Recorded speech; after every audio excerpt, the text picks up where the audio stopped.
Hello అండి. అందరూ ఎలా ఉన్నారు? ఈరోజు నేను ఇంకొక స్పెషల్ రెసిపీతో వచ్చేసాను.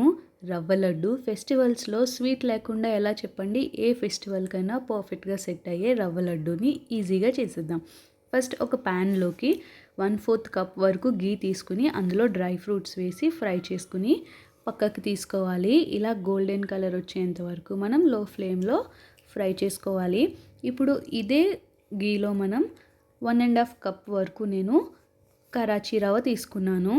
దీనిని కూడా మనం లో ఫ్లేమ్‌లో గోల్డెన్ బ్రౌన్ కలర్ వచ్చేంత వరకు ఫ్రై చేసుకోవాలి. ఇది ఫ్రై అయ్యేలోపు 1 కప్ వరకు పాలను తీసుకుని వాటిని బాయిల్ చేసుకోవాలి.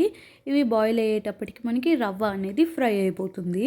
ఇప్పుడు ఇలా మనకి గోల్డెన్ బ్రౌన్ కలర్ వచ్చిన తర్వాత దీనిని మనం స్టవ్ ఆఫ్ చేసి ఒక బౌల్లోకి తీసుకుని రవ్వ ఎంత క్వాంటిటీ అయితే తీసుకున్నామో అంతే క్వాంటిటీ షుగర్ని కూడా యాడ్ చేసుకోవాలి. ఇక్కడ నేను 1½ కప్ వరకు రవ్వని తీసుకున్నాను. సో అంతే క్వాంటిటీ షుగర్ని కూడా యాడ్ చేసుకున్నాను.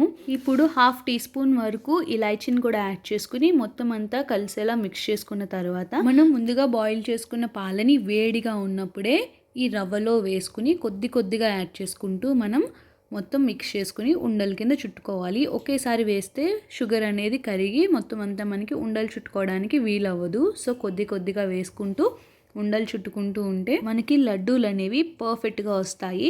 ఒకవేళ మనం చుడుతున్నప్పుడు మనకి విరిగిపోతూ ఉంటే ఇంకొద్దిగా వేడి పాలను యాడ్ చేసుకుంటూ మనం లడ్డూలను చేసుకుంటే రవ్వ లడ్డు అనేది పర్ఫెక్ట్గా వస్తుంది. ఫస్ట్ టైం చేసే వాళ్ళైనా సరే చాలా ఈజీగా చేసేయచ్చండి. చాలా easy recipe and tasty recipe కూడా.